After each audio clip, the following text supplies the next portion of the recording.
சங்கீதம் 34:9. கர்த்தருடைய பரிசுத்தவான்களே, கர்த்தருக்கு பயந்திருங்கள், கர்த்தருக்கு பயந்தவர்களுக்கு ஒரு குறையும் இல்லை. ஆமென், ஹல்லேலூயா. இப்போ நமக்கு வாக்குத்தத்தம் தந்திருக்கிறார். சங்கீதம் 34:9 வாக்குத்தத்தம் தருகிறார். அந்த சங்கீதத்தில் தந்த வாக்குத்தத்தத்தை தான் ஒவ்வொரு நாளும் தரப்போகிறேன். இந்த வாக்குத்தத்தம் யாருக்கு கொடுத்தாரு? கர்த்தருக்கு பயந்தவர்கள். ஹல்லேலூயா.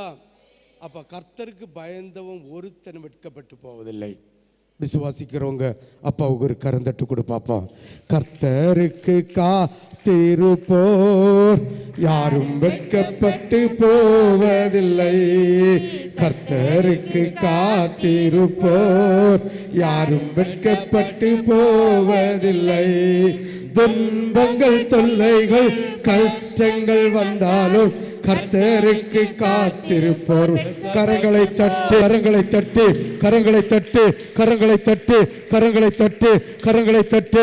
கர்த்தருக்கு காத்திருக்கிறவர்கள், கர்த்தருக்கு பயப்படுகிறவர்கள் ஒருவரும் வெட்கப்பட்டு போவதில்லை, ஒருவரும் வெட்கப்பட்டு போவதில்லை, ஒருவரும் வெட்கப்பட்டு போவதில்லை. கர்த்தருக்கு காத்திருக்கிற யாரும் வெட்கப்பட்டு போவதில்லை என்று ஆண்டவராகிய தெய்வம் இன்று உனக்கு வாக்குத்தத்தம் தருகிறார். இன்று உனக்கு வாக்குத்தத்தம் தருகிறார். கர்த்தருக்கு காத்திருப்பாயா? கர்த்தருக்கு காத்திருப்பாயா? கர்த்தருக்கு பயப்படுகிற பயம் உன் இருதயத்தில் இருக்கிறதா? ஆண்டவர் ஒருபோதும் ஒருபோதும் ஒருபோதும் ஒருபோதும் ஒருபோதும் உன்னை வெட்கப்பட வைக்க மாட்டேன் என்று இன்று மனதுருகிற தெய்வம் உனக்கு வாக்கு தருகிறார். விசுவாசத்தோடு கரங்களை தட்டு, கரங்களை தட்டு.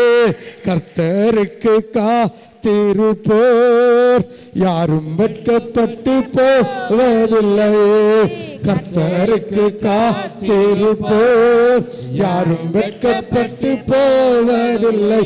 துன்பங்கள் தொல்லைகள் கஷ்டங்கள் வந்தாலும் கர்த்தருக்கு காத்திருப்போர் வெட்கப்பட்டு போவதில்லை.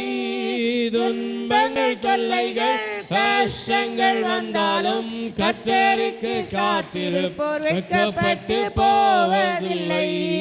கர்த்தருக்கு காத்திருப்போர் யாரும் வெட்கப்பட்டு போவதில்லை.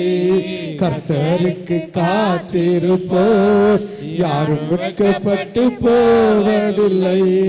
பாவத்தின் கொடுமையால் பல ஜனம் அழிந்தாலும் கர்த்தருக்கு காத்திருப்போர் வெட்கப்பட்டு போவதில்லை. பாவத்தின் பல ஜனம் அழிந்தாலும் கர்த்தருக்கு காத்திருப்போர் வெட்கப்பட்டு போவதில்லை. கர்த்தருக்கு காத்திருப்போர் யாரும் வெட்கப்பட்டு போவதில்லை.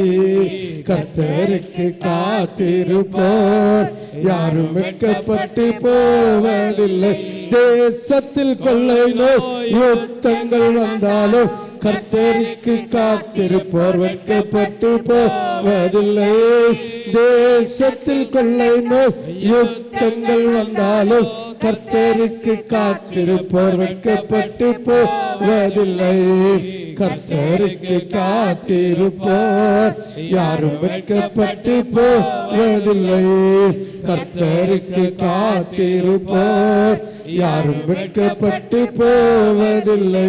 கர்த்தருக்கு காத்திருப்போர் யாரும் வெட்கப்பட்டு போவதில்லை.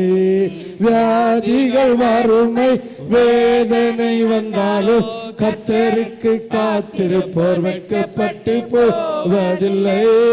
வியாதிகள் வறுமை வேதனை வந்தாலும் கர்த்தருக்கு காத்திருப்போர் வெட்கப்பட்டு போவதில்லை.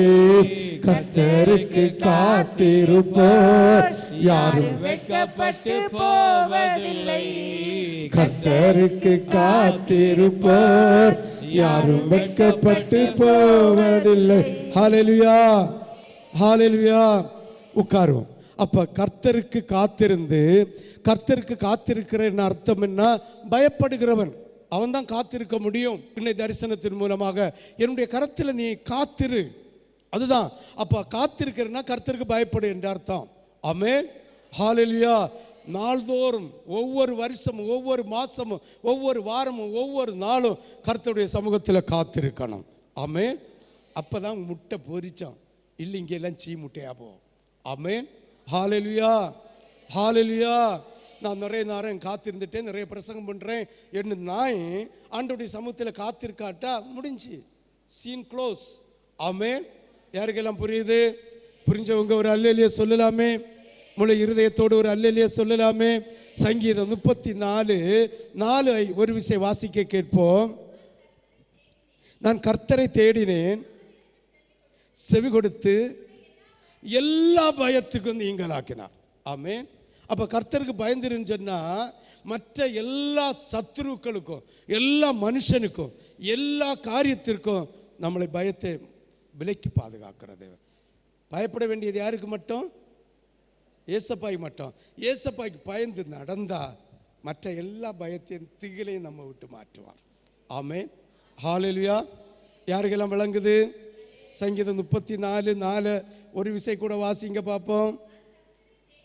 நான் கர்த்தரை தேடினேன், கர்த்தர் எனக்கு செவி கொடுத்து எல்லா பயத்துக்கும் நீங்களாக்கி விட்டார். ஹல்லேலூயா, ஹல்லேலூயா, ஹல்லேலூயா.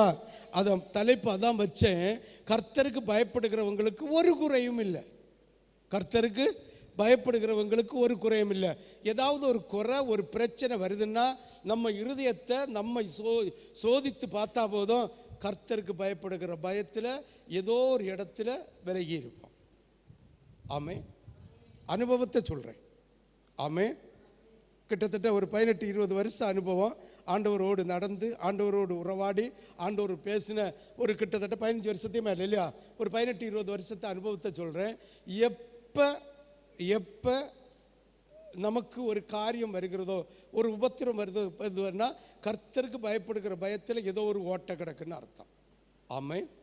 இந்த ஓட்டையை தேடி கண்டுபிடிச்சாம பாஸ்டரை குறை சொல்கிறது, பக்கத்தில் இருக்கிற விசுவாசிகளை குறை சொல்கிறது, புருஷனை குறை சொல்கிறது, பொண்டாட்டியை குறை சொல்கிறது, பிள்ளைகளை குறை சொல்கிறது அபத்தம். ஆமே. ஹல்லேலூயா. இந்த ஓட்டையை அடைச்சிட்டோம்னா எல்லாம் சூப்பர். ஆமே. ஹல்லேலூயா.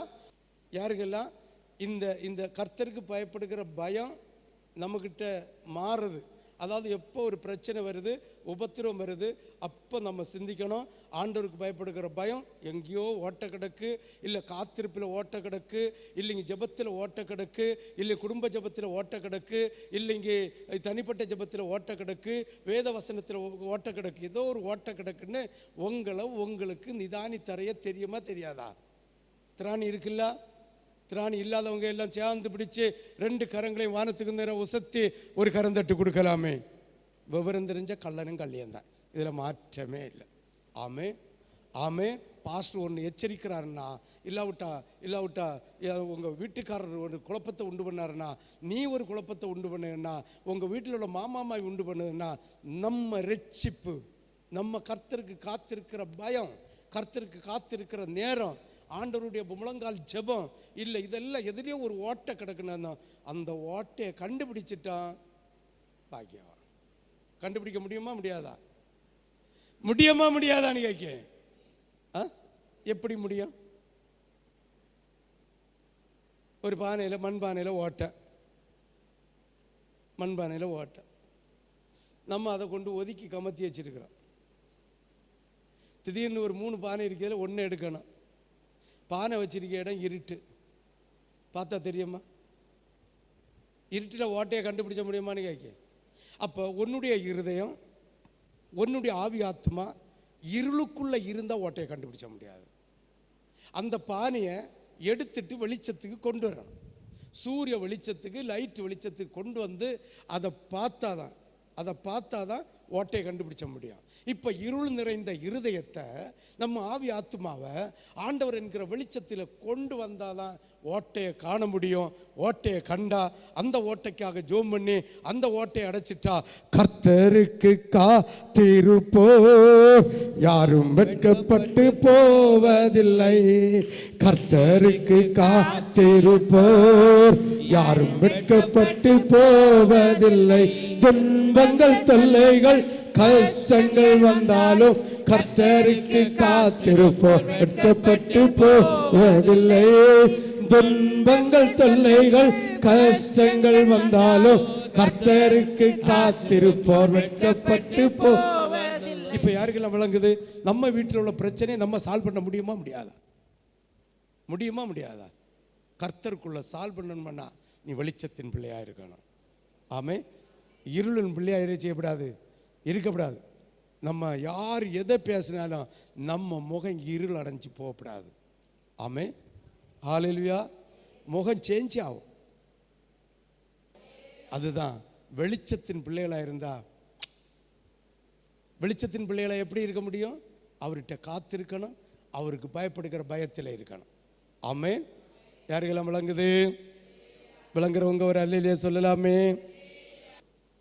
பாருங்க, சங்கீதம் 86 11 13 வரை சீக்கிரம். சங்கீதம் 86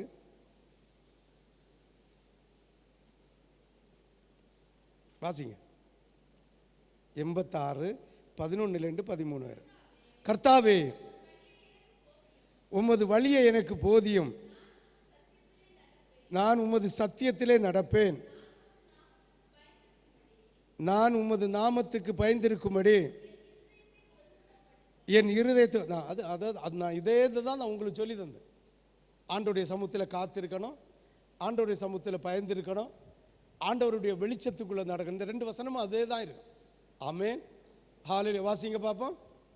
கர்த்தாவே, உமது வழியை எனக்கு போதியும், நான் உமது வார்த்தையில் நடப்பேன். உமது நாமத்துக்கு பயந்திருக்கும்படி வழியை எனக்கு போதியும், வெளிச்சத்தை எனக்கு தாரும். ஒரு பானை ஓட்டை வந்துட்டுனா இருட்டில் வச்சு ஓட்டையை கண்டுபிடிச்ச முடியாது. வெளிச்சத்துக்கு வரணும், இயேசுகிட்ட வரணும். நம்ம வாழ்க்கையில் ஒரு பாடு, ஒரு துன்பம், ஒரு கஷ்டம், ஒரு உபத்திரவம், இல்லை ஒரு தூக்கம் வருது, ஒரு சோர்வு வருது, ஒரு அசதி வருது, இயேசுகிட்ட வரணும். அவருடைய வழியை கடைபிடிச்சணும். அவருடைய வழியை போதிக்கிறவர்கிட்ட கேட்டு தெரிஞ்சுக்கணும். ஆமென். ஹல்லேலூயா. வாசி 11 ஒரு கூட வாசி. ஆண்டவரே, உமது வழியை எனக்கு கற்றுத்தாரும். உமது அப்போ ஆண்டவர் வழியை யார் கற்று தருவா? நமக்கு ஒரு பாடு வந்திருக்கு, உபத்திரம் வந்திருக்கு, ஒரு இருட்டு வந்திருக்கு, ஒரு இருள் சூழ்ந்த வாழ்க்கை வந்திருக்கு. இந்த இந்த இந்த இந்த ஆண்டவருடைய வழியை யார் காட்டி தருவா? ஆண்டவருடைய வழி எங்கே இருக்கு? வேதத்தில் இருக்கு. வசனத்தை கற்று நமக்கு தெரியாதது நிமித்தம் தான் இருளில் போயிருக்கோம். அப்போ இந்த இருள் மாறணும்னா வெளிச்சத்துக்கு போகணும். வெளிச்சம் என்ன? யார்? இயேசுட்ட போகணும். இயேசுட்ட போகணும்னா அவர் போதிச்சு தரணும். அப்போ உங்களுக்கு யார் போதிச்சு தருவா? ஹல்லேலூயா. ஆண்டவருடைய ஆராதனை குறித்து, ஆண்டவருடைய ஜெபங்களை குறித்து, ஆண்டவர் தருகிற தரிசனங்களை குறித்து, ஆண்டவர் உங்களுக்கு தந்த போதகர்களை குறித்து, ஆண்டவராகிய தேவனும் தந்த வெளிச்சத்தை குறித்து வசனத்துக்கு பயம் வேணும். ஆமென். எப்போ பயம் மாறுதோ, எப்போ பயம் மாறுதோ நிர்விசாரம் வரும். நிர்விசாரம் வருதோ வாயில வார்த்தைகள் குழப்பம் பெற்றும், குழப்பம் பெற்றதோ குடும்பத்தில் குழப்பம் பெற்றும். ஆமென். ஹல்லேலூயா.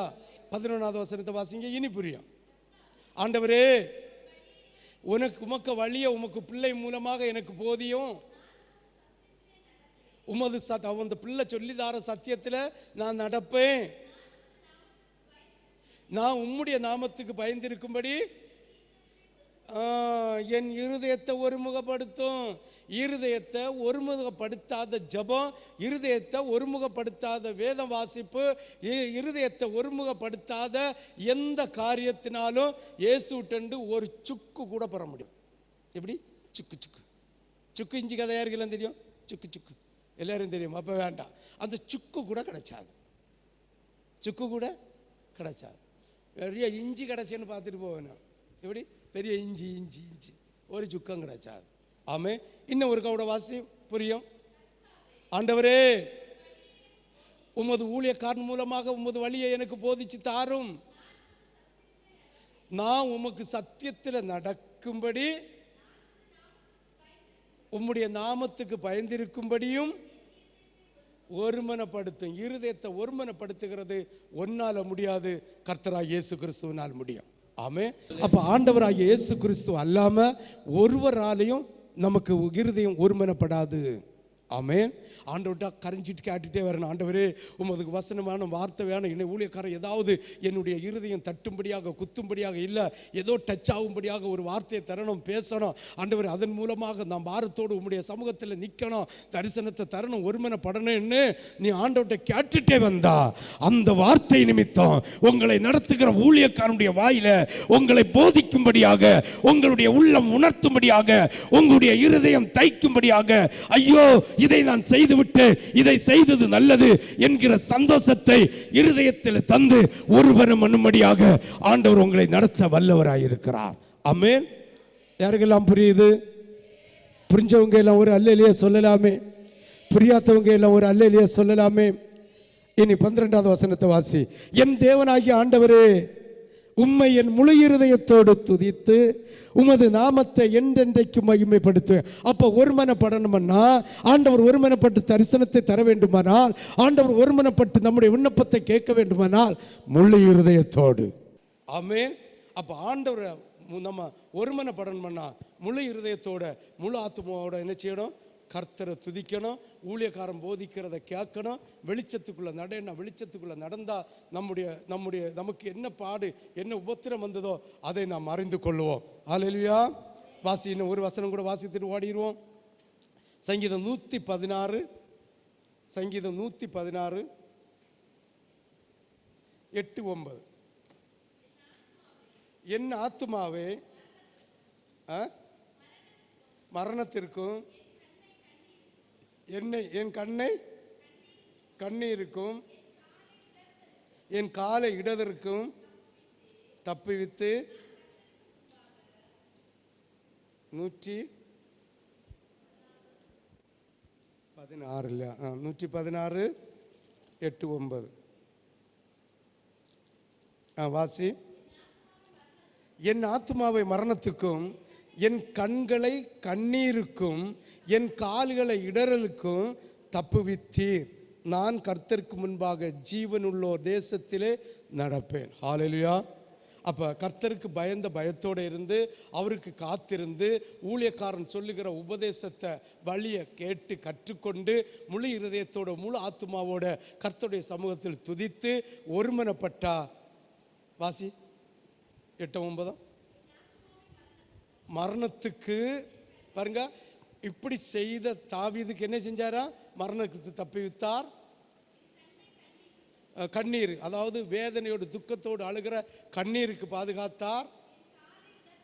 என் காலை இடறிஞ்சி போவதற்கும் பாதுகாத்தார். நான் கர்த்தருக்கு முன்பாக ஜீவனுள்ள தேசத்தில், பரலோகத்தில் நடப்பேன். ஆமென்.